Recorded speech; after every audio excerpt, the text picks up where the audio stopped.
Bom, é um prazer estar aqui para conversar um pouco sobre a Revolução Espanhola, né?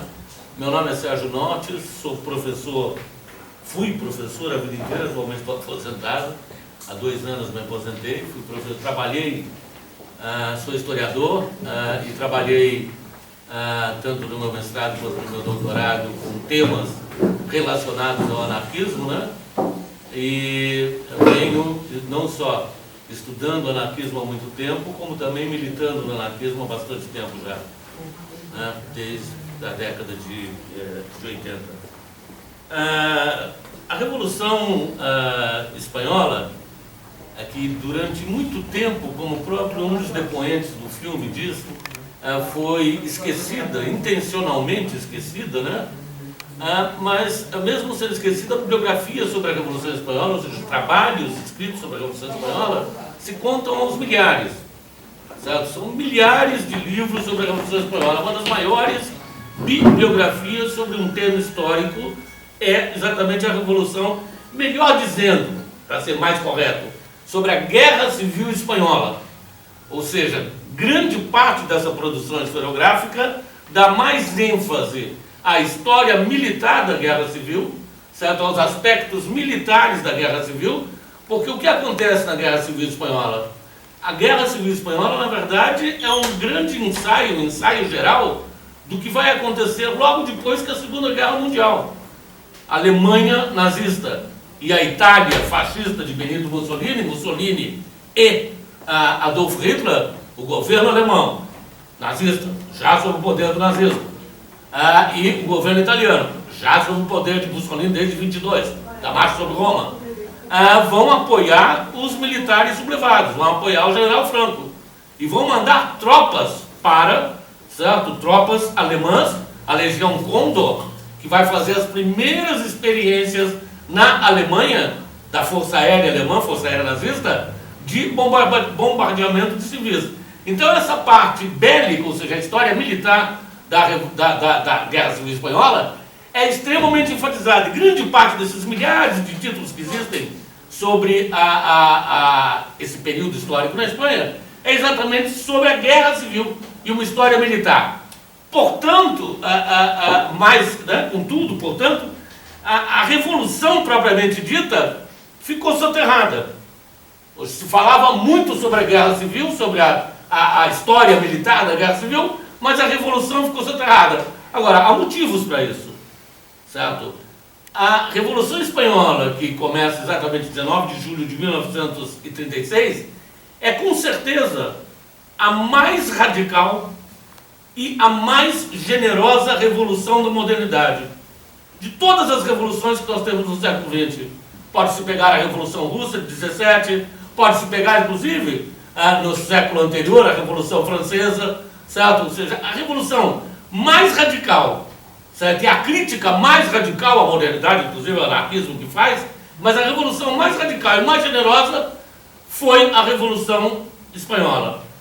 Porém, com características bastante... Por exemplo, no documentário, várias vezes se fala, os depoentes falam no início do documentário, da espontaneidade e do espontaneísmo com que acontece a reação ao golpe militar do Franco, certo? Quando a classe operária sai à rua e derrota o exército. Inclusive, há uns problemas de tradução na legenda, quem entende espanhol deve ter percebido, fala para se derrotar o Estado, na verdade, quando o depoente que fala, você está falando de derrotar o exército. Ou seja, a classe operária armada derrotou em Barcelona e na Catalunha toda o exército que tinha se sublevado a partir do general Franco, que na época comandava as tropas do exército espanhol que tomavam conta do Marrocos, que foi a última colônia, certo, da Espanha imperial. A Espanha já tinha perdido todas as suas colônias, certo? A última grande perda foi na guerra Espanha e Estados Unidos, de 1898, mas mantinha ainda o último enclave colonial da Espanha, era o Marrocos, no norte da África. Por isso, quando se fala do assassinato do Ferrer, certo? Que o Ferrer é fuzilado, acusando-o de forma totalmente injusta e mentirosa de ter participado da insurreição em 1909 em Barcelona, Essa insurreição aconteceu por quê? Porque os trabalhadores espanhóis de Barcelona, catalães, se recusavam a ir para a guerra contra os nacionalistas marroquinos. Eles se recusavam a se alistar no exército, e o alistamento era obrigatório, e lutar contra aqueles que queriam a independência dos Marrocos, que eram os próprios marroquinos. Certo? Então você tem uma insurreição popular contra a guerra que o exército e as forças conservadoras espanholas faziam contra os intentos de independência, contra as tentativas de independência, intento espanhol, contra as tentativas de independência no Marrocos. Quando eu digo que a Revolução Espanhola foi a mais radical e a mais generosa, eu também gostaria de lembrar que foi a última grande revolução operária no século XX. Daí algumas pessoas podem tentar lembrar e falar, olha, espera um pouco, depois da Revolução Espanhola, que foi em 36, né? E depois eu vou aprofundar um pouco mais sobre a dinâmica da Revolução, mas depois da Revolução Espanhola, que começa em 36, você tem todos os países do leste europeu que vão se transformar em países socialistas, as democracias populares, tal, Tchecoslováquia, Alemanha, Hungria, Polônia. Mas isso não foi uma revolução. Isso foi o quê? Foi o exército soviético, antigo exército vermelho e tal, sob o comando do Stalin, uma ditadura feroz do governo stalinista, que na luta contra o nazismo vai ocupando esses países e vai impondo governos títeres comunistas. Então, nem sei se dá para chamar isso de revolução. Ou seja, é a imposição via exército soviético de governos comunistas nos países que eles iam ocupando. Tá? Mas houve a Revolução Chinesa. Ora, a Revolução Chinesa foi uma grande insurreição camponesa. Quando Mao Tse-tung, em 49, declara, certo, a República Popular da China, e ele, líder do Partido Comunista Chinês, não tinha mais classe operária na China. Porque tinha sido destruída pela ocupação japonesa na Segunda Guerra Mundial. Sabe, os japoneses acabaram com a indústria chinesa antes de saírem da China, já no final da guerra, e os soviéticos que desceram pela Manchúria acabaram com o parque industrial da Manchúria. Ou seja, você não tinha mais classe operária. Você faz uma revolução da classe operária na China, mas a classe operária é uma criação posterior à revolução. A classe operária chinesa, que existe hoje, é claro, certo? É uma criação a partir da tomada do poder pelo Partido Comunista. O que você teve na China foi um grande e profundo levantamento camponês, né? Sob a forma de guerra de guerrilhas. Então, como diriam os franceses, seria uma grande jaquerie, uma grande insurreição, certo? Camponesa. Eles falam, mas teve Cuba. Mas Cuba também foi uma revolução pequeno-burguesa e camponesa, certo? Essencialmente uma revolução que veio do campo. E até hoje Cuba não é industrializada. Depois de quantos anos de ditadura de Fidel, Cuba não se industrializou. Certo? A base de Cuba até hoje o que é? Açúcar e charuto. Certo? É uma coisa completamente, se você for pensar, né? Uma revolução que se diz socialista, que vai modernizar, você mantém os mesmos quadros que se tinha antes da Revolução. Mas eu só estou falando isso para explicar por que a Revolução Espanhola, então, foi a última grande revolução operária do século XX. Depois dela não tivemos mais nenhuma, certo, né? E eu nem sei se ainda teremos a possibilidade histórica de ter algo do tipo que aconteceu na Espanha. Em primeiro lugar, quanto à questão do espontaneísmo e tal, isso tem que ser muito matizado, certo? Os anarquistas começaram um trabalho de organização educacional. Um dos depoentes fala em revolução mental, né? Esse acho que é um termo muito importante para se pensar o anarquismo, né? O anarquismo pensa a revolução não apenas na mudança, certo, do sistema econômico, na autogestão, na socialização da produção. Você tem que mudar, certo, a sua cabeça, em primeiro lugar. Por isso, a ênfase que se dá essa coisa da revolução mental. Um dos depoentes, acho que é o Liberto Sarral, se não me engano, vai dizer claramente: o anarquismo não é uma teoria. Isso no filme que acabamos de ver, né, no documentário. O anarquismo não é uma ideologia apenas. O anarquismo é uma forma de viver. Ele enfatiza isso muito claramente. Por que isso, uma forma de viver? Usando a terminologia de hoje, seria o que o Michel Foucault chama de uma ética da existência. Ou seja, os anarquistas criam a sua própria vida, criam a sua própria existência, certo? Se auto-instituem, certo? E ao se auto-instituírem, rejeitam a heteronomia da instituição social, ou seja, a instituição autoritária que todos os organismos da sociedade fazem conosco. Escola, família, religião, exército, todas as formas de condicionamento sobre o indivíduo. Os anarquistas rejeitam isso. Ao rejeitarem isso, eles se libertam. Isso é a revolução mental. Isso eu acho que é de fundamental importância. Mas esse trabalho, certo, levado a cabo, outro dado que também é enfatizado no documentário, importantíssimo na perspectiva anarquista, na estratégia anarquista, e sempre foi, é o trabalho educacional, o autodidatismo, né? Então você tem na Espanha, desde a década de 60 do século XIX, certo? Quando começam a se organizar os primeiros sindicatos operários, que há até menção ao sindicato fundado em 1840 em Barcelona, mas começam a se espalhar não só sindicatos operários da Espanha, os primeiros a surgirem, como também, certo? Organizações de trabalhadores rurais, porque a Espanha era, no século XIX, essencialmente um país rural e não, né, industrial. Os centros da indústria da Espanha, as indústrias espanholas, até o momento da Revolução, eram concentradas na Catalunha, certo? Em Barcelona principalmente, e no País Basco, em Bilbao. Eram os dois lugares de desenvolvimento industrial intenso. O resto da Espanha era totalmente agrícola. E note que aí também, já que eu falei de País Basco e Catalunha, a questão do regionalismo espanhol, certo? No País Basco se fala uma língua que não tem nada a ver com o espanhol. O basco é uma língua celta, certo? É mais próximo ao celta que os irlandeses falavam antes da ocupação inglesa. É uma das poucas línguas celtas sobreviventes do mundo, junto com a língua que ainda se fala em poucos lugares da Irlanda. E no caso da Catalunha se fala o catalão, certo? Que é uma língua mais próxima do francês, é uma língua latina, mas mais próxima do francês do que do espanhol. A Catalunha já foi um país independente, certo? Ou seja, foi a expansão de Castela, da monarquia, de Castela, da monarquia espanhola, que vai abocanhar todas essas regiões. Então, a Galícia é outro lugar na Espanha que se fala outra língua, se fala o galego, não se fala o castelhano. Então, essa questão do regionalismo espanhol é importante também para perceber, já desde o século XIX, e aí tem a ver com o anarquismo também, a atração do federalismo, das propostas federativas.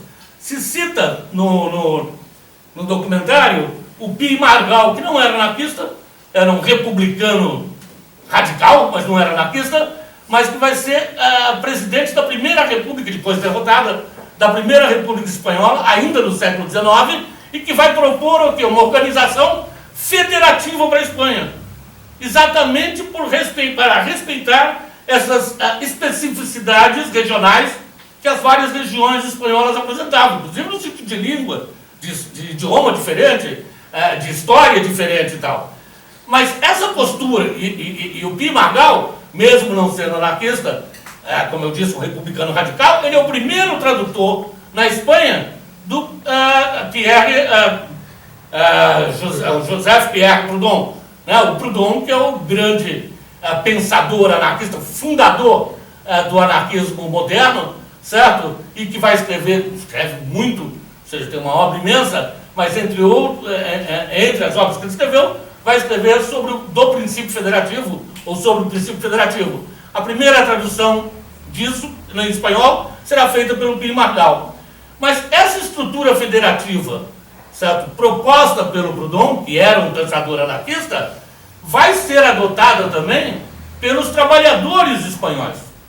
Ou seja, a organização dos sindicatos da Espanha, mesmo antes da fundação da CNT, Confederação Nacional do Trabalho, que só vai se dar em 1910, antes da Confederação Nacional do Trabalho, você tinha o que era a Federação Regional dos Trabalhadores Espanhóis, certo? Que, na verdade, quando surge ainda no século XIX, na década de 60 do século XIX, com o Bakunin ainda vivo e tal, o Bakunin nunca foi à Espanha, mas um grande amigo do Bakunin foi para propagar as ideias do anarquismo, do coletivismo anarquista, que na época era defendido pelo Bakunin, dentro da Primeira Internacional. Associação Internacional dos Trabalhadores.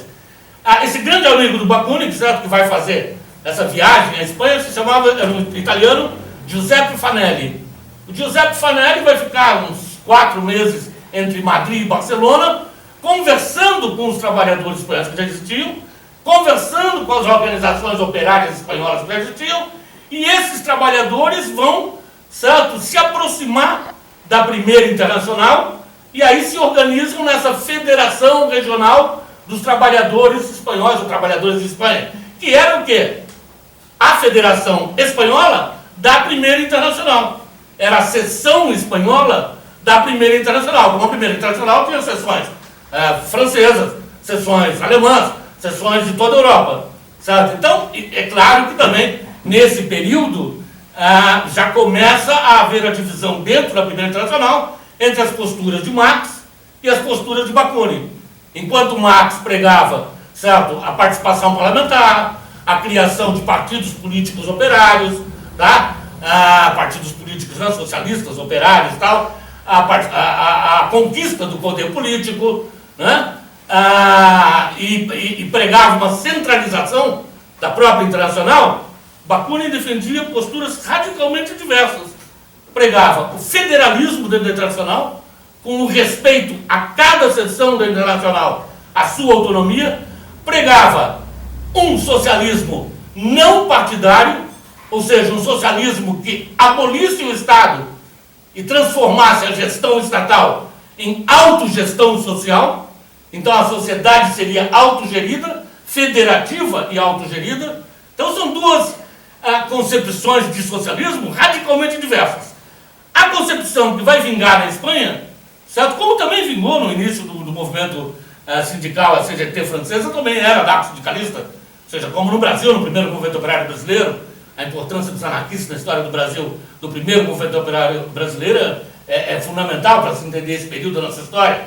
Mas na Espanha vai criar raízes, então, como eu estava dizendo, desde já da década de 60, do século XIX. Então, quando se funda em 1910, 40, 50 anos depois do início desse trabalho, certo, de milhares de pessoas, de organização federativa, anti-autoritária, de cunho anarquista, você já tem uma experiência de meio século, quando se funda a CNT. E essa experiência passa pela questão cultural, educacional. Como é dito no documentário, todos os sindicatos eram uma escola. Todos os sindicatos se ensinavam, certo? Não só a ler e escrever, a alfabetização, como se ensinava a literatura, se ensinava idiomas, tinham cursos profissionais, a imprensa, e não só a imprensa, as editoras anarquistas, certo? Eram milhares. A imprensa anarquista, você tinha jornais que tiravam 70 mil cópias, num país que era um país de um alto índice de analfabetos, certo? O Thierry Liberdade chegou a tirar 70 mil cópias, 70 mil exemplares. Então, e eram centenas e centenas de títulos, certo? E centenas de ateneus libertários. Isso antes da fundação da Escola Moderna, que aí você tem, pelo José Ferrer Guardia, que era um pedagogo tal, e um pedagogo que é um dos mais importantes da história da pedagogia do século XX, da educação do século XX, a fundação das chamadas escolas modernas. Que note, bastante diferente, certo? Da ideia de que seriam escolas, como a própria depoente fala, né? A gente não lia Bakunin nem Kropotkin nas escolas. A gente lia poesia. A gente aprendia ciência. A gente lia Tolstói. Ou seja, não eram escolas de doutrinação. A escola moderna, os anarquistas, inclusive, são bastante contrários à ideia de doutrinação. Certo? O anarquismo procura a construção do pensador autônomo. Ou seja, do indivíduo que seja capaz de pensar por si próprio. Em vários depoimentos aí nós vemos isso. Certo? Cada um de nós tem muito a dar. Agora, esse potencial que cada um de nós intrinsecamente traz, só vai ser desenvolvido mediante uma educação que seja libertária e não autoritária. Então a educação, a proposta educacional anarquista é tudo menos doutrinária. muitas vezes peca pelo racionalismo excessivo, ou seja, uma educação cartesiana, racional, uma educação baseada muito na ciência, né, do empirismo da ciência, né, e isso tudo hoje você pode até discutir essas questões hoje, mas na época era o que mais avançado havia. Então, note, isso eu acho que é fundamental também, essa questão do autodidatismo, certo? O autodidatismo operário, não só operário, não, o autodidatismo dos camponeses também, ou seja, outra coisa que o anarquismo se afasta dos marxistas e dos comunistas, já desde a época de Bakunin e Marx, enquanto Marx pensava, certo, e dava um papel primordial para os trabalhadores fabrícios, ou seja, a classe operária, o proletariado, como agente único da revolução, agente social privilegiado da revolução, que acabaria com o capitalismo e tal, os anarquistas, já a partir de Bakunin, nunca pensaram assim. Certo? A classe operária é importante num projeto de transformação social? É. Mas não são só os operários. São os jovens, a juventude estudantil, são os marginalizados pela sociedade, os marginalizados pelo capitalismo, é o lumpen proletariado que o Marx via, né, que é uma expressão, inclusive, criada pelo Marx, né, que é o proletariado em farrapos, que são os trabalhadores sem especialização, que vivem de biscate, certo? Que vivem de um emprego aqui, outro emprego ali, certo? Mas para os anarquistas, é um arco de marginalizados pelo sistema que pode, sim, certo, engendrar uma transformação social. Então são as mulheres, os jovens, os outcasts, ou seja, os marginalizados pela sociedade, tá? A classe operária também, inclusive os bandidos sociais, certo? Há muitos elogios do Bakunin aos bandidos sociais. O que é um bandido social? É lampião, é o cangaço brasileiro, é capitão virgulino, certo? Isso é o banditismo social, certo, né? E aí você teve coisas parecidas, tanto na Rússia como em vários lugares da Europa, tá? É interessante, já que eu falei aqui do capitão virgulino, que eu gosto muito também da história do cangaço, há uma semelhança entre capitão virgulino e os anarquistas, né? Os anarquistas, quando eles tomam conta, logo depois da Revolução, no dia 19, que eles derrotam o exército em Barcelona, primeira medida deles, eles vão ao presídio modelo, chamava cárcere modelo, né? Em Barcelona, era o maior cárcere que existia, tinham muitos anarquistas presos lá, certo? Ou seja, durante o primeiro período da República, isso também é falado no documentário, quando você tem um governo de direita, antes da vitória da Frente Popular, que a vitória da Frente Popular é em 36, que é a esquerda que ganha as eleições, certo? E ganha por quê? A tradição anarquista é do aparlamentarismo, ou seja, a não participação nas eleições, certo? Ou seja, não é pelo sistema parlamentar, não é pelas eleições que você vai mudar a sociedade. Você muda a sociedade pela organização das bases sociais, pela organização nas ruas, nos bairros, nas fábricas, pela auto-organização popular. Essa sempre foi a proposta dos anarquistas. E na Espanha isso envolveu milhões de pessoas. Daqui a pouco eu vou dar alguns números que vão ilustrar melhor isso. Mas quando acontece a República, né, que é proclamada em 31, o primeiro governo é um governo de direita, que persegue violentamente a CNT. Até um depoente do documentário falou que a gente tinha 15 mil presos, que eram chamados presos governativos, né, gubernativos ou presos sociais, que só eram presos porque eram militantes da CNT. Certo? O único crime que eles tinham cometido era serem militantes anarco-sindicalistas. Aí a CNT vai romper com a tradição de que ela teve desde que foi fundada, desde 1910, de pregar a abstenção eleitoral, pregar o voto nulo, ou seja, não comparecimento à eleição. Com esses 15 mil presos e com a Frente Popular de Esquerda, Partido Socialista, que era o maior partido da esquerda espanhola na época, Partido Socialista Obreiro Espanhol, nome oficial do partido, né? PSOE, Partido Socialista Obreiro Espanhol. O Partido Comunista, que era minoritário, muito pequeno, né? E alguns outros setores da esquerda catalã, vão se unir e fazer a Frente Popular para disputar com a direita. Isso em 36 e ganha a eleição. Agora ganha a eleição por quê? Porque pela primeira vez na sua história, a CNT, que era anarco-sindicalista, Confederação Nacional do Trabalho, não faz a pregação aberta da abstenção eleitoral. porque eles queriam libertar os presos deles que estavam nos cárceres. 15 mil. E eles sabiam que eles tinham mais chance de libertar esses presos com um governo de esquerda do que um governo de direita, que a repressão ia aumentar. E é exatamente, um dos depoentes do documentário também fala exatamente isso, né? É exatamente por isso que a esquerda ganha. Porque milhares e milhares de anarquistas, certo, vão votar na esquerda, mesmo não confiando muito nessa esquerda partidária, mas vão votar com uma estratégia de libertar seus presos, certo? E vão libertar a maioria deles, mas alguns ainda continuam na prisão quando acontece a Revolução em 19 de julho, né? Então, uma das primeiras medidas, né, daí voltando ao Lampião e os anarquistas, uma das primeiras medidas dos anarquistas, né, dos militantes armados da CNT, dos trabalhadores da CNT, é abrir a prisão, certo? E soltar todo mundo, né? E destrói, inclusive, algumas áreas da prisão. Eles não soltam só os presos anarquistas, não. Eles soltam todo mundo. Por quê? Porque a proposta anarquista é uma sociedade sem prisões, como é uma sociedade sem hospícios também. É interessante que as primeiras...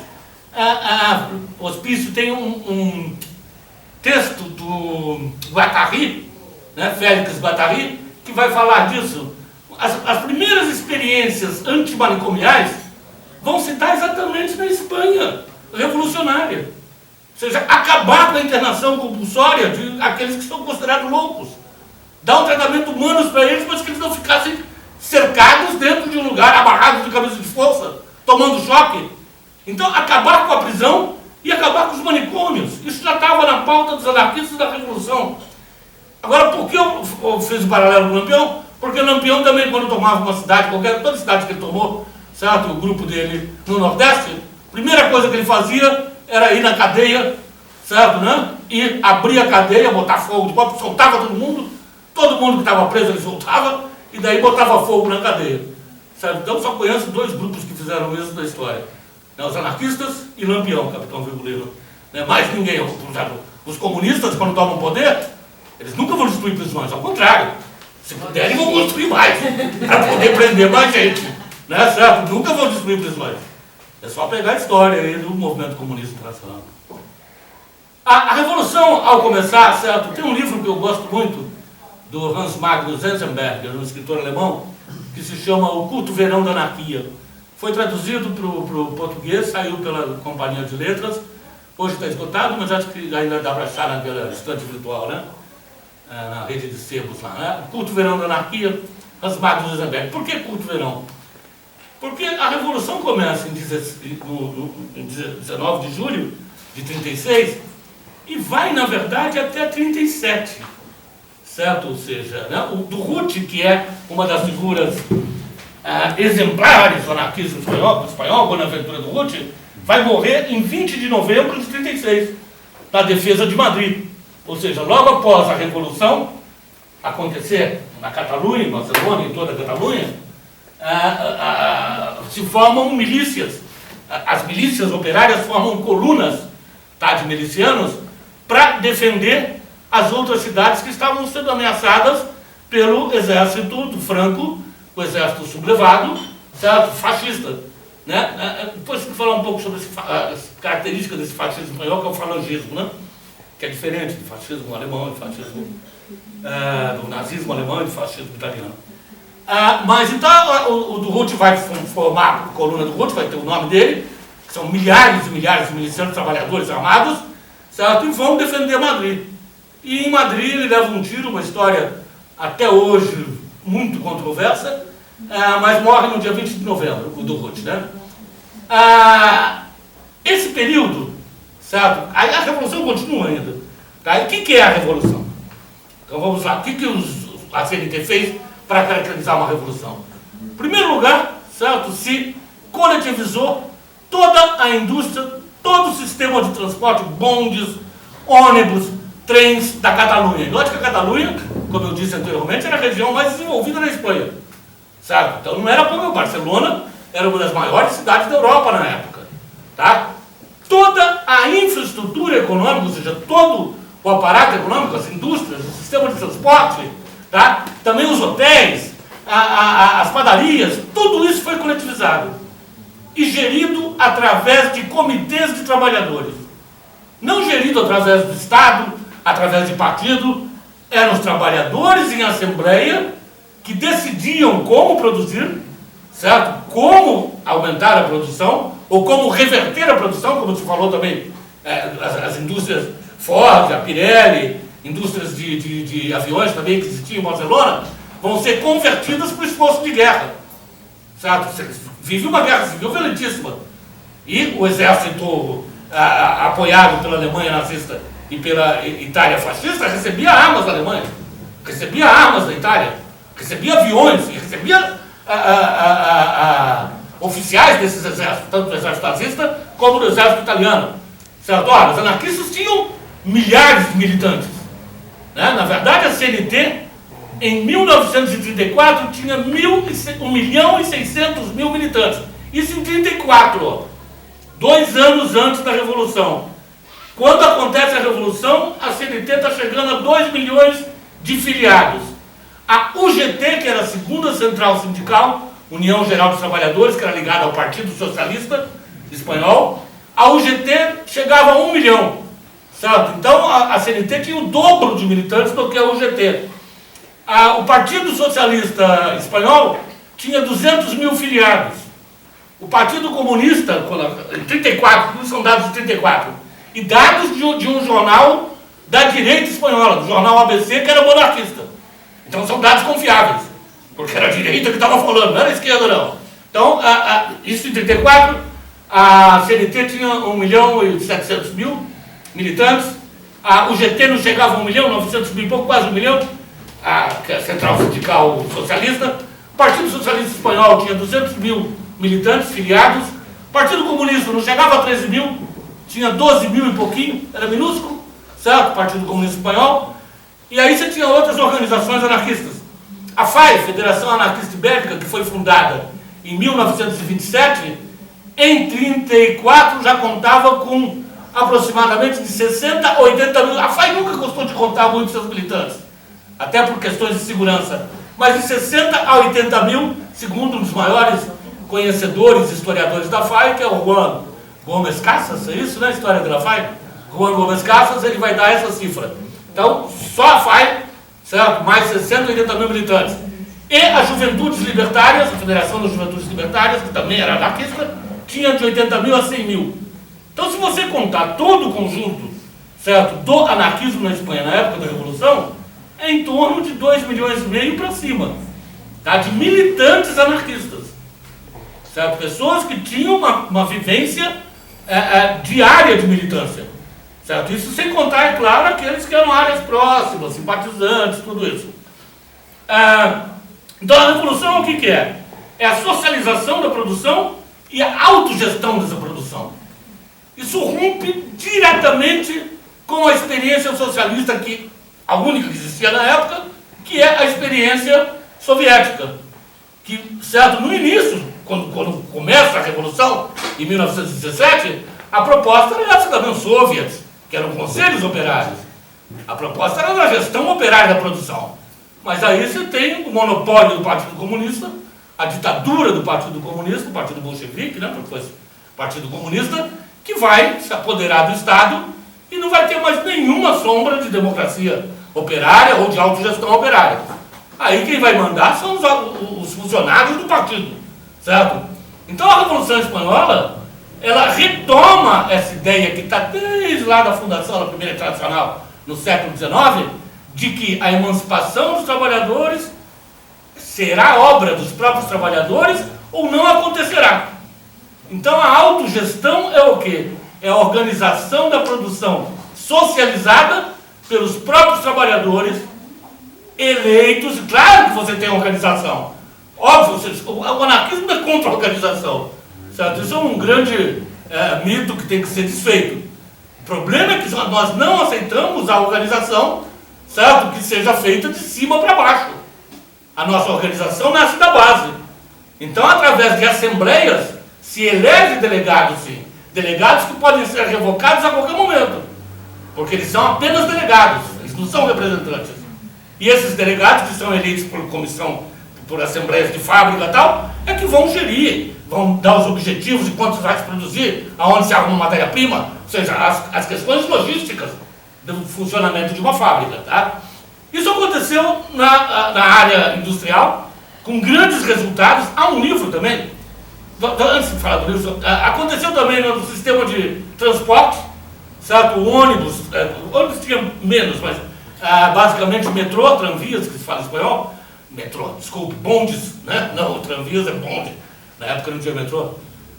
Bondes, né? O sistema de bondes, que era bastante extenso em Barcelona, e o sistema de trem também, que era bastante extenso em toda a Catalunha e também no resto da Espanha. No caso da Catalunha, tudo isso foi autogestionado pelos trabalhadores nesses setores. E se aumentou, ou seja, com tarifa praticamente zero. Certo? Tarifa do transporte público era zero. E se aumentou a eficácia de todos esses serviços. Se aumentou a produção de todos esses serviços. No caso do campo, você teve a autogestão agrária, a autogestão agrícola, em praticamente toda a Espanha. Os lugares onde mais se desenvolveu foi Aragão, certas coletividades de Aragão, e Andalucia. Mas em outras regiões de Levante, em outras regiões da Espanha também, apareceu até catarses lá de Levante com a citricultura, né? Laranjas, limões, sabe, que eles exportavam. Essas regiões todas, a estrutura fundiária na Espanha, historicamente, é uma estrutura latifundiária, sempre foi, em que grandes proprietários agrícolas usavam a mão de obra de trabalhadores rurais assalariados, certo? Né? E viviam, eram absenteístas, como se chama na literatura específica sobre isso, né? Viviam fora de suas propriedades rurais. Viviam em Madrid, certo? Viviam em Barcelona, viviam em Bilbao, certo? Não ficavam, ou seja, tinham lá um gerente para cuidar e para dar ordem para os trabalhadores e exploravam ao máximo esses trabalhadores. Certo? A exploração no campo espanhol era brutal. E é claro, tudo isso, outra coisa importantíssima, tudo isso com o beneplácito da Igreja Católica, que também era proprietária de grandes extensões de terra. Também era uma proprietária latifundiária, certo? E a Igreja Católica sempre foi, certo, poderosíssima na Espanha e uma das igrejas mais, ou seja, uma das conformações do catolicismo mais conservadoras, certo? A Inquisição nasce onde? Na Espanha, certo? A Santa Inquisição. Então a Igreja espanhola sempre foi altamente conservadora. O documentário não fala, mas tem outros documentários, claro, os livros, né? Centenas de livros. Os padres, certo? A Igreja Católica se armou. Ao lado, você tem fotos, né? Tem filmes e tal, de padres de fuzil na mão, dando tiro em operário. Ou seja, eles se armaram, né? Aquele mandamento lá, não matarás, caiu por terra. Né? Eles se armaram para combater a revolução. Né? Então, não matarás pouco. Por isso, não matarás pouco. Por isso que a reação também da população armada espanhola e dos anarquistas contra a igreja foi violentíssima. Várias igrejas foram queimadas, certo? Várias igrejas, eles tiraram aquela coisa que tem um hábito, no Brasil também, de se ter santos, ou pedaço de santo, né, nas igrejas. Eles tiravam isso e punham em praça pública, na frente da igreja. Tem muito filme sobre isso e tal. Né, mostrando, não, qual que vocês adoram? Vocês adoram carne podre, coisa do tipo. Agora, essa reação de anticlericalismo tem a ver com esse papel da Igreja Católica Espanhola extremamente conservador, de ser uma grande proprietária de terras e de ter financiado, historicamente, a direita.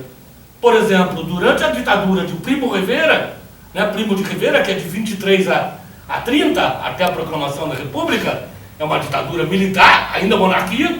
O rei passa, certo, o poder para um general tal, né, que é ele que vai mandar de fato, que é o Primo Rivera. Durante esse período tem o que se chama de pistoleirismo.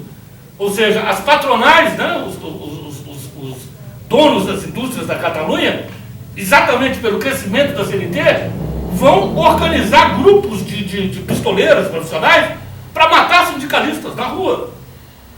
O Noá de Sucre, Salvador Seguí, foi morto assim. Certo? E vários militantes da CNT foram mortos assim. É quando surgem os grupos de ação armada. Certo? Que surgem Los Solidários, que são grupos de ação armada de anarquistas que vão responder à violência com violência. Então eles vão começar também a justiçar aqueles que matavam os trabalhadores. E quem financiava esses trabalhadores, quem financiava esses pistoleiros, era a Igreja Católica.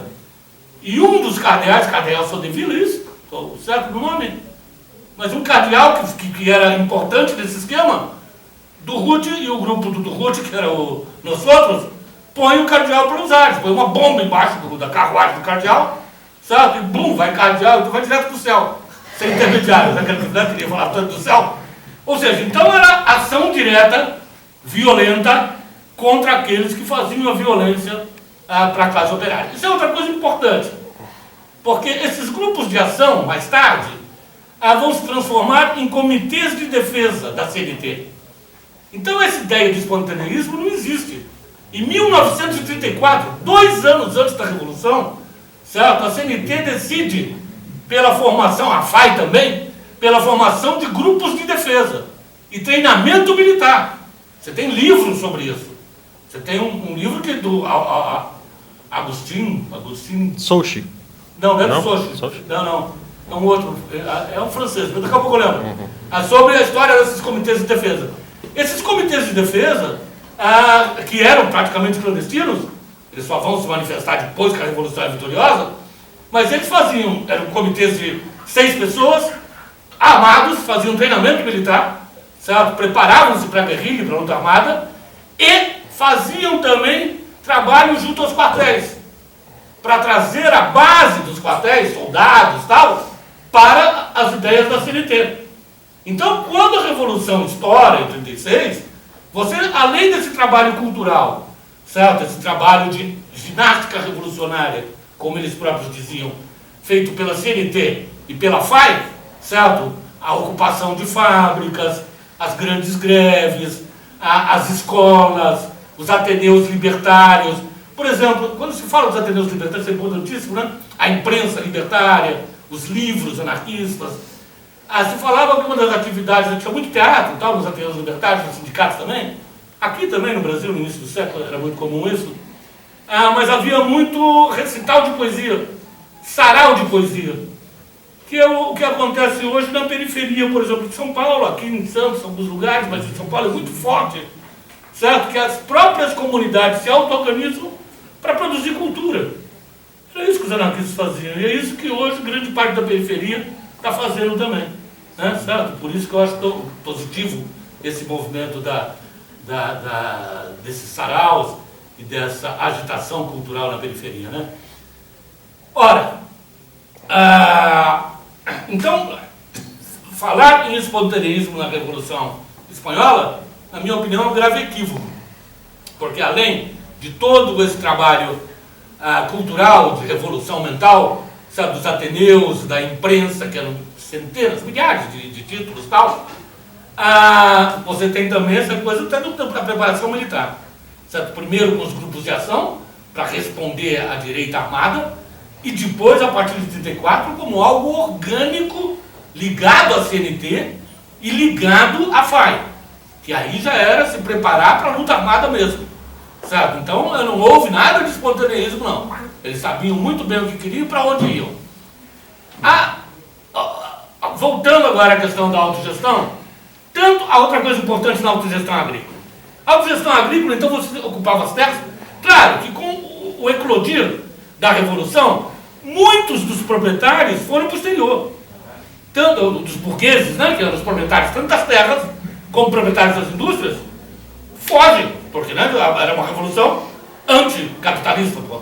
Certo? É claro que aqueles que foram no exterior tiveram suas propriedades ocupadas, certo? Né? E se começou a fazer um sistema de autogestão da produção agrícola. Porém, coerente com o anarquismo, certo? Nada era imposto. Quem quisesse, um dos depoentes fala, meus pais eram individualistas e tal. Quem quisesse continuar com a produção agrícola individual, não era coibido, podia continuar, certo? Sem problema nenhum. Só não se permitia o que é a propriedade familiar, pequena propriedade rural familiar. Só não se permitia trabalho assalariado. Então, se você tivesse lá, sua mulher, 3, 4 filhos e tal, certo? E cuidasse da sua terra, sem problema nenhum. Não havia uma imposição como houve, por exemplo, na coletivização na União Soviética, em que o Stalin determinou tudo vai acabar com qualquer terra particular e toda a terra a partir de agora pertence ao Estado, e que vai causar uma fome imensa, milhares de pessoas morreram de fome pela coletivização forçada da União Soviética, a coletivização do campo na Espanha não foi forçada e se permitiu a liberdade para que os proprietários que queriam cultivar sua terra individualmente o fizessem. Como também, isso é importante,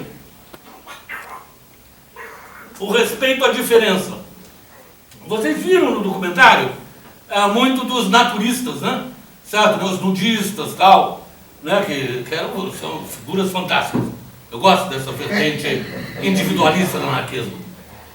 Os naturistas, os nudistas e tal, que tinham, não era a maioria do movimento, mas eram significativos no movimento anarquista da Espanha, né? E eles participavam também das organizações, principalmente da FAI. Certo? A FAI era constituída por grupos de afinidade. Então você tem grupos de afinidade naturistas que eram individualistas, certo? E que participavam da FAI. Certo? E o mais importante coisa que o documentário não aborda, muitos desses grupos naturalistas, tal, que defendiam o nudismo, eram vegetarianos, veganos, né? Antimilitaristas, pacifistas, se recusavam a pegar em armas. Mesmo em plena revolução, certo? Com o fascista matando quem visse pela frente, tá? Eles se recusavam a pegar em armas. Qual foi a postura da CNT? A CNT mandou destacamentos de trabalhadores armados para proteger essas comunidades, que eram minoritárias, comunidades de 30 pessoas, comunidades de 50 ali, 30 aqui, 20 mais ali. Por que isso? Porque a CNT sabia, e a FAI também sabia, que se chegassem os fascistas, todos eles seriam fuzilados, os naturistas. Iam morrer tudo peladão, mas morreriam na bala dos fascistas. Né? Certo? Ou se não, se chegassem os comunistas, é a mesma coisa. Todos seriam fuzilados.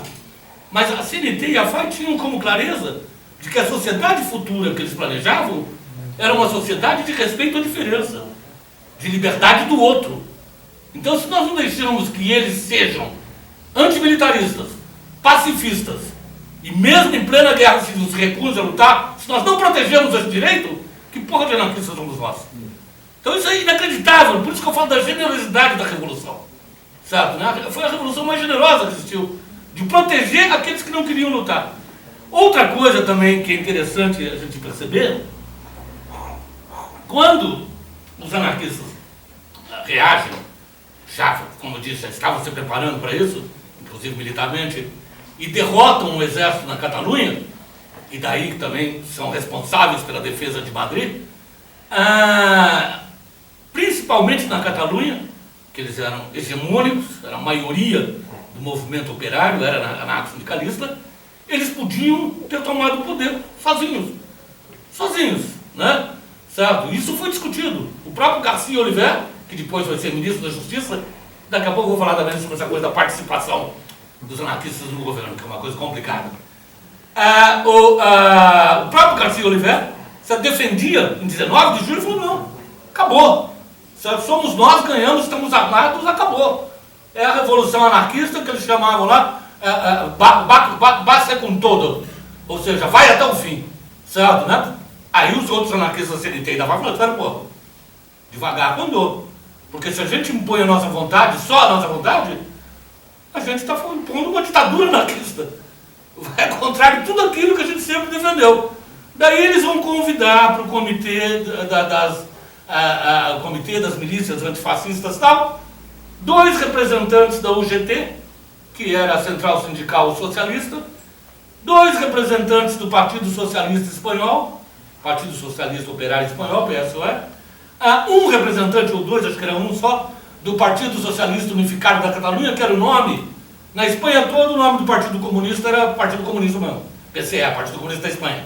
Na Catalunha, por essa coisa do regionalismo catalão e tal, da história própria da Catalunha, o Partido Comunista recebeu o nome lá de Partido Socialista Unificado da Catalunha, PSUC, tá? Que era o Partido Comunista, inclusive, né, subordinado ao Partido Comunista Espanhol. Eles vão dar também 2 lugares, um lugar, eu acho que era um partido minúsculo, para os comunistas, que eram totalmente, radicalmente